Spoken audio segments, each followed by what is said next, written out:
Good morning everyone, MMDA back on the road. They just stopped this gentleman here riding without a helmet. You'll notice he has a LTO sticker and a PMP sticker. I wonder if he actually belongs to either agency. Anyway, today the team would be doing anti-illegal parking as well as looking out for things like coding, no seatbelt, no helmet and other violations. And over here the team stopped this motorcycle. There was 3 people on it. One of them's a young child without a helmet. Over here one more motorcycle stopped. You can see both the driver and the schoolgirl on the back aren't wearing a helmet. And over here you'll see they're issuing tickets to these 2 vehicles for illegal parking. You'll see this vehicle has a plaque in the window that says MMDA and DPWH. That's nearly always private contractors and they're not actually related to the agencies in question. And over here the team are issuing a ticket to this vehicle. The driver did come out, so it will be attended illegal parking, which is 1,000 peso, plus obstruction, which is another 1,000 peso. You'll see it's also on the crosswalk here. And further down the road they're issuing a ticket to this vehicle. You can see it's partially on the sidewalk, partially in the road. So they issue the ticket, then send them on their way.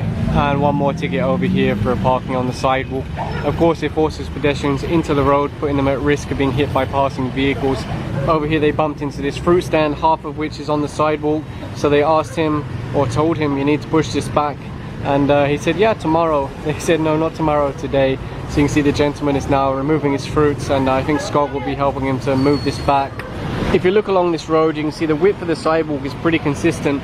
But when you get to this point, there's a garage. And this is something that the Barangay need to stay on top of. When they see people building and if it extends over the sidewalk, they should stop them. And over here the team are issuing a ticket to this vehicle, parked obstructing the sidewalk. Again, it forces pedestrians into the road. And over here the team are issuing tickets to these 3 vehicles, obviously obstructing what should be the sidewalk. So again, they'll issue tickets and ask them to move the vehicles. And across the road from there, they're also issuing a ticket to this vehicle. You can see it's blocking half of the sidewalk.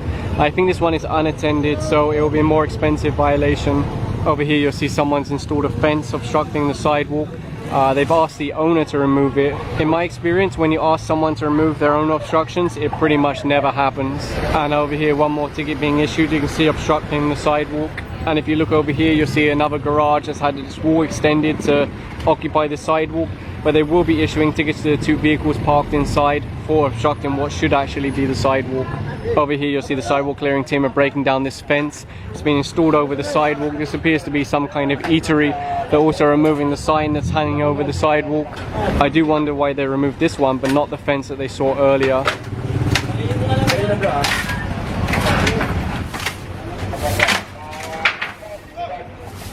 You'll see that fence was even cemented into the sidewalk. Amazing what people are willing to build on a public sidewalk.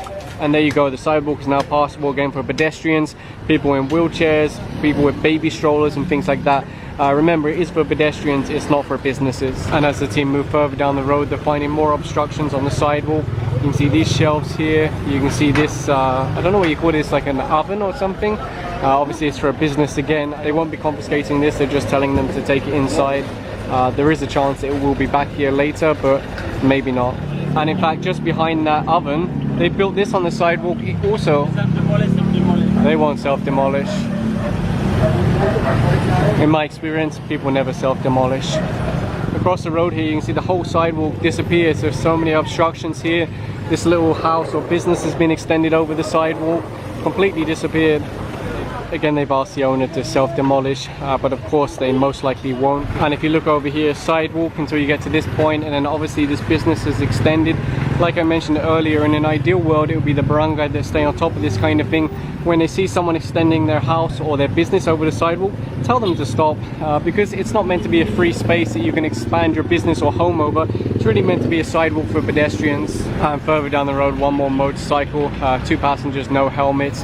And they're also removing these tarpaulins that were hanging down from here, blocking the sidewalk. One of the things I have been thinking about is those companies that sponsor these tarpaulins, they should really make sure the people they're giving them to have a legal space to place them, so they can be part of the solution, because often they really are hanging over the sidewalk. Sometimes drivers ask, why do pedestrians walk in the road instead of the sidewalk? It's because of things like this.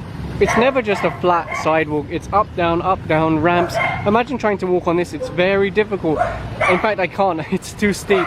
So imagine you have to go past that. Then when you get here, you have to walk up this one here. That's why people walk in the road, because at least it's flat. And over here you can see this car is clearly extended over the sidewalk. It's actually quite a narrow sidewalk, so I'm not sure if that was the original, but they will be issuing a ticket to it for obstructing the sidewalk. And further down the road you'll see the sidewalk looks very strange. Whoever owns this property has obviously painted over this, installed their own fencing. It should be somewhere around here is actually the sidewalk line, but they've treated it as their own property. It looks like sidewalk clearing team are moving on. Further down the road again you'll see the sidewalk's quite narrow. There's a vehicle parked here obstructing it, so they'll issue a ticket to that. They should probably cut down this post also, to be honest. You'll see they've already left a ticket on the windscreen of that vehicle that I just showed you. And the same thing with this vehicle here, they've left a ticket on the windscreen for obstructing what should be the sidewalk. You can see there's more of these posts installed here. That's actually the middle of the sidewalk, so there's no reason for them to be installed there, public sidewalk. And it looks like the team are breaking those posts out of the ground. It looks like this gentleman is keeping the posts. The problem with that is they might just reinstall them. Here's another example where the sidewalk kind of disappears. It's meant to be through like this, but they built steps there, then put seats there. It really is making money from public property. Have a look at this sidewalk here. It's so wide, it's so clean. There's a nice setback for this property. This is how it really should be. The team have continued down the road issuing tickets to illegally parked vehicles. They have had a little bit of resistance. Some drivers didn't give their license, so the tickets were given to their plate number instead. The gentleman has been complaining that, you know, his vehicle was only parked for a short while, so maybe they can just cancel the ticket, but that's not possible. Once the ticket's issued, that's it. The team are now on Adham Road, and there's a lot of jeepneys parked here. It looks like they've been hired for some kind of event. They will be issued tickets for illegal parking and obstruction. According to the drivers, they're part of Kadamai. I'm not sure if I pronounced that right. They don't want to give their licenses, so they'll be issuing the tickets to the license place. I think it will be unattended illegal parking, since there's obviously no driver that's willing to give over their license. So that will be 2,000 for illegal parking plus 1,000 for obstruction. If there is a driver and they give the license, it's cheaper. And over here you can see one of the jeepneys has been ticketed. They've just left the ticket on the windscreen. It will prevent you from registering your vehicle if you have unpaid tickets. If you look at this road here, you can see there are lots of buses parked on one side. Those have been impounded by the LTFRB. Actually, I'm surprised they park them here and don't send them somewhere outside of the city. On the other side, you have trucks and taxis parked here, and they're issuing tickets to these vehicles now. So basically, you have a 3-lane road that goes down to just 1 lane. It's something. But they're issuing tickets now and asking the vehicles to move on. The other interesting thing about this road is all the lamps are LED and they're solar powered, so that's pretty cool.